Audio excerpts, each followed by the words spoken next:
지은 지 반년이 넘은 신축 아파트가 25가구만 팔리고 121가구가 빈집 상태입니다. 결국 아파트 전체가 공매로 넘어갔는데 이렇게 미분양이 심각한 아파트가 늘면서 부실 위기를 부채질하고 있습니다. 오원석 기자입니다.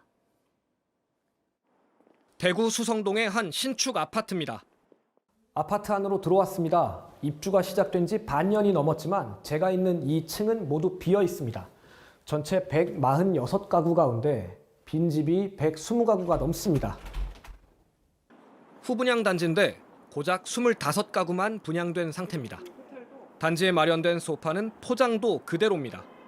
미분양 해소가 어려워지자 시행사는 지난달 PF 대출 연장에 실패했고 결국 이 아파트는 통째로 공매에 넘겨졌습니다.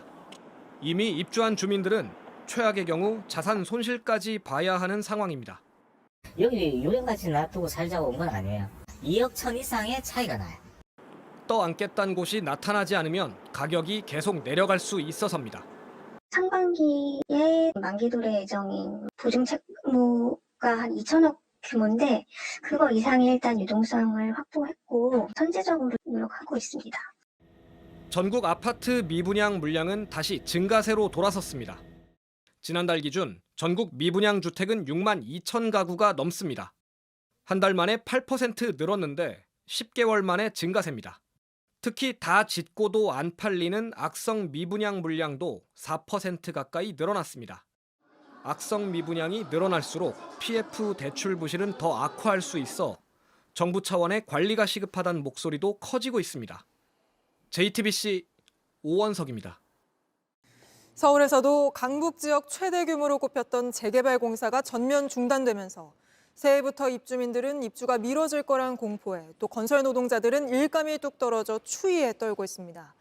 이러다 제2의 둔촌 주공 사태가 벌어진 거 아니냐는 말도 나오는데 먼저 공다솜 기자가 재개발이 멈춰선 현장부터 보여드리겠습니다. 크레인은 멈춰섰고 건물들은 형체도 갖추지 못했습니다. 서울 은평구 2,000세대 규모의 아파트 공사 현장입니다. 올해 안에 주변에 GTX역이 개통될 예정인데다 입지도 좋아 강북 지역 최대 재개발 단지로 꼽혔는데 새해 들어 공사가 전면 중단됐습니다. 지난해 5월 분양 예정이었지만 분양은커녕 공정은 20%를 겨우 넘겼습니다. 조합원 간 내부 갈등이 소송전으로 번지면서 시공사인 현대건설은 공사비 1,800억 원도 못 받고 있습니다. 공사 대금을 한 푼도 지급받지 못한 상태로 공사를 하고 있었습니다.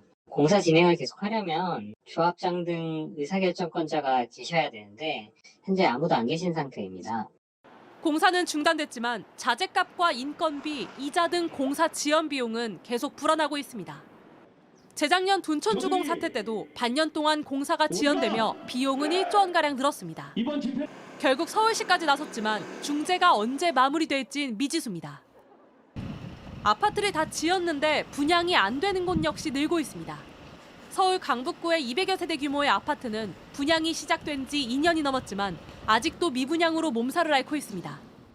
한국에서는 좀 비싼 가격인데 아파트 가격이 빠지기 시작하면서부터는 사람들이 다 외면을 했었어요. 15%를 했는데도 불구하고 분양이 안 된 거예요.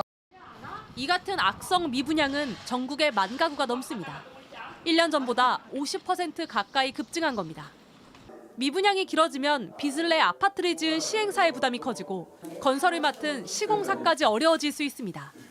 분양뿐 아니라 인허가, 수주 등 각종 건설 지표가 나빠지는 가운데 PF 부실 위험까지 불거지면서 건설 경기 경고음은 커지고 있습니다. JTBC 공다솜입니다. 보통 아파트 미분양은 지방 얘기로 생각하는 분들 많은데 수도권에서도 미분양이 속출하고 있습니다.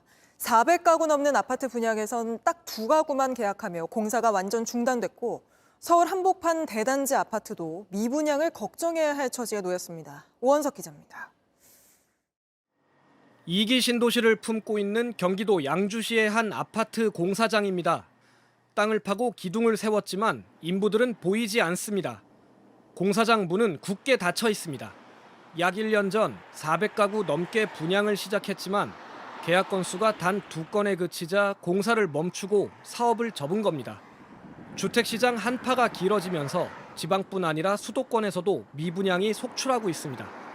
내년 상반기에 대해서 별로 이렇게 긍정적이지 않은 것 같아요. 돈을 마련하기가 쉽지가 않은 거죠, 지금. 서울도 그 여파를 피해가지 못했습니다. 건설이 진행 중인 한 대단지 아파트에선 일반 분양 1,500세대 가운데 150여 가구가 주인을 찾지 못했습니다. 비싼 분양가와 고금리가 원인인데 새집 분양은 흥행 불패였던 과거 공식이 깨진 겁니다. 전국 미분양 주택 수는 8개월 연속 줄었지만 준공 후에도 미분양되는 악성 미분양은 꾸준히 늘어 최근 1만 가구를 넘었습니다. 내년 하반기에 금리 하락으로 예상이 되는 시점이라고 본다면 내년 하반기까지는 수도권 내 미분양 물량이 축적되지 않을까 생각합니다. 당장 중견, 중소건설사들이 PF 부실 위험에 놓인 가운데 수도권 미분양까지 겹치며 건설 시장 불안을 키우고 있다는 우려가 나옵니다. JTBC 오원석입니다.